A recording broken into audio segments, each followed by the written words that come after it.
Assalamualaikum warahmatullahi wabarakatuh. Tidak becusan anak Nabi Sulaiman yang bodoh membuat warisan kerajaan kocar-kacir.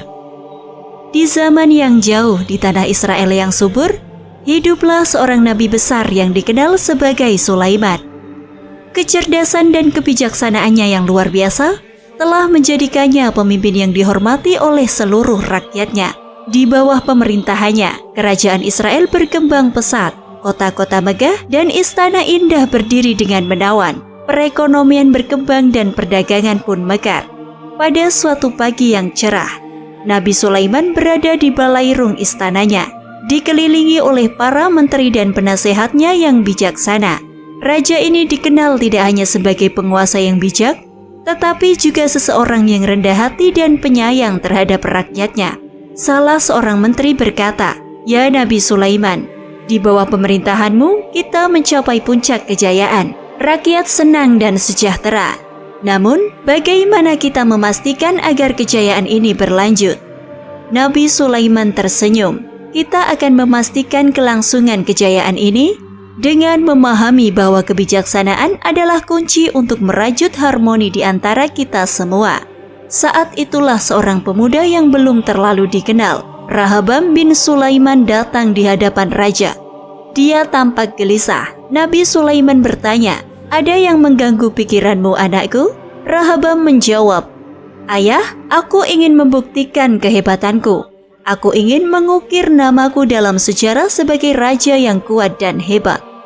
Nabi Sulaiman tersenyum paham. "Ambisimu adalah hal yang baik, Rahabam.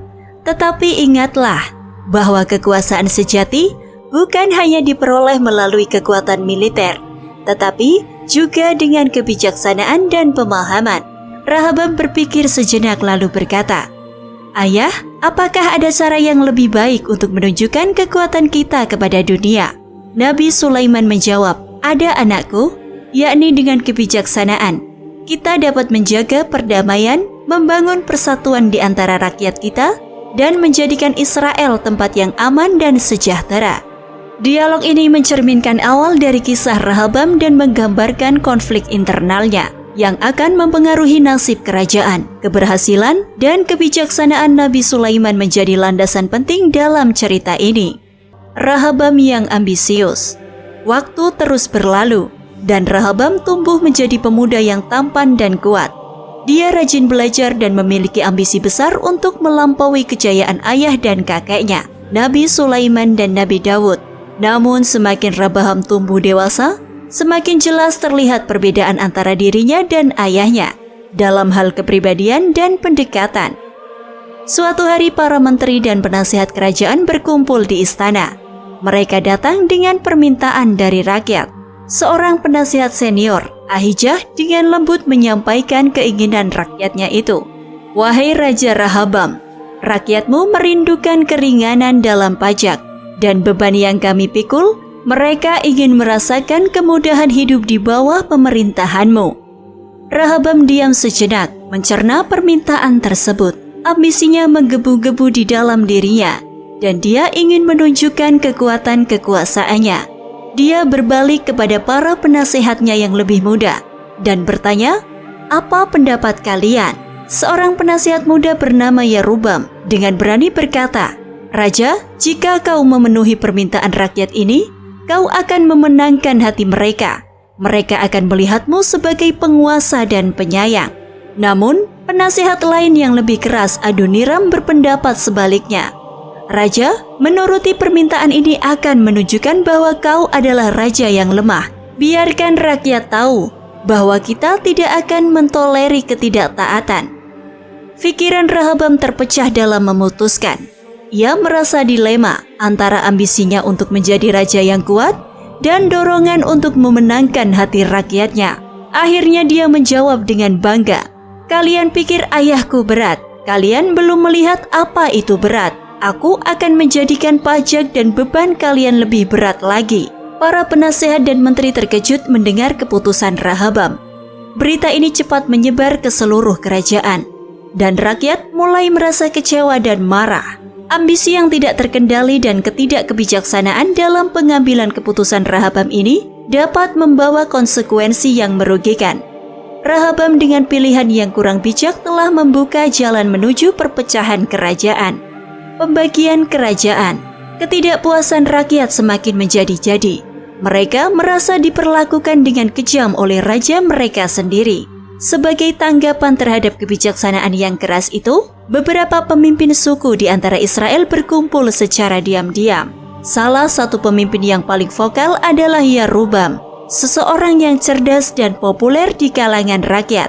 Berbicara dengan suara tegas kepada para pemimpin suku lainnya, "Kita tidak bisa terus menderita di bawah pemerintahan Raja Rehoboam. Kita harus memutuskan tindakan apa yang harus kita ambil."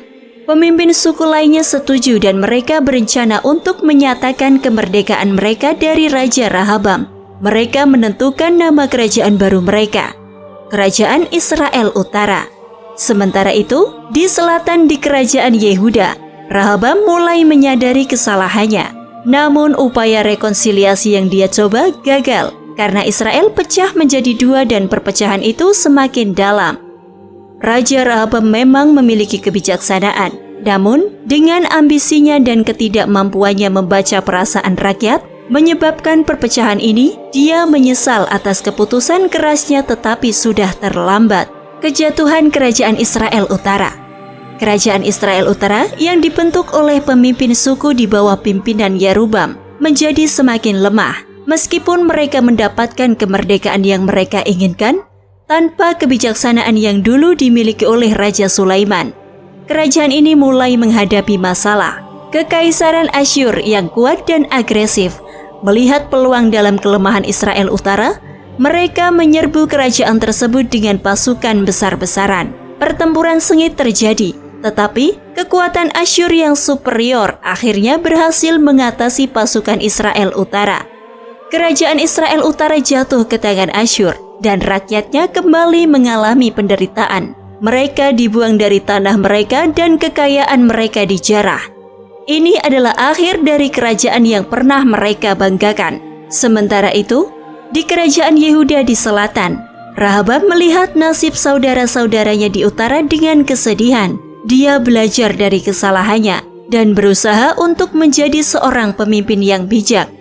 Namun, Kerajaan Yehuda juga menghadapi tantangan dan masa depannya tidaklah cerah. Kekuatan militer saja tidak cukup untuk menjaga kestabilan sebuah kerajaan. Akhir Kerajaan Yehuda, waktu terus berlalu, dan Kerajaan Yehuda di selatan juga mengalami masa-masa sulit. Mereka terlibat dalam konflik dengan bangsa-bangsa sekitarnya dan berjuang untuk mempertahankan kemerdekaan mereka. Akhirnya, nasib tragis pun menimpa Kerajaan Yehuda. Bangsa Babilonia yang kuat menyerang Yerusalem, ibu kota Yehuda. Mereka menghancurkan Baitullah yang suci dan membawa banyak penduduk Yehuda sebagai budak ke Babel. Rakyat Yehuda mengalami pembuahan yang panjang dan menderita. Mereka merindukan masa-masa kejayaan yang pernah mereka nikmati di bawah pemerintahan Nabi Sulaiman. Keengganan untuk belajar dari kesalahan masa lalu dan ketidaktaatan terhadap nilai-nilai kebijaksanaan dapat membawa bencana dan kehancuran yang tidak perlu. Keberhasilan dan kejayaan kerajaan hanya dapat dipertahankan melalui kebijaksanaan, kesederhanaan, dan pemahaman akan kehendak Allah. Pelajaran dari kisah Rehoboam. Kisah Rehoboam anak Sulaiman yang tidak mewarisi kecerdasan ayah dan kakeknya menjadi pembelajaran berharga bagi generasi-generasi berikutnya.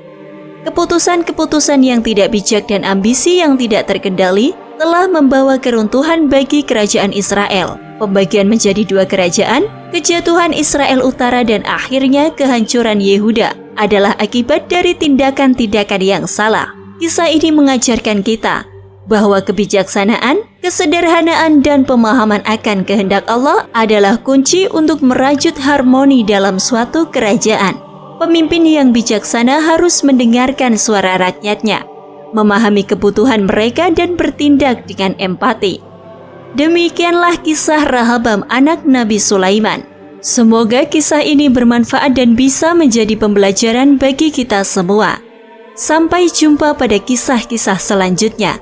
Akhir kata, wassalamualaikum warahmatullahi wabarakatuh.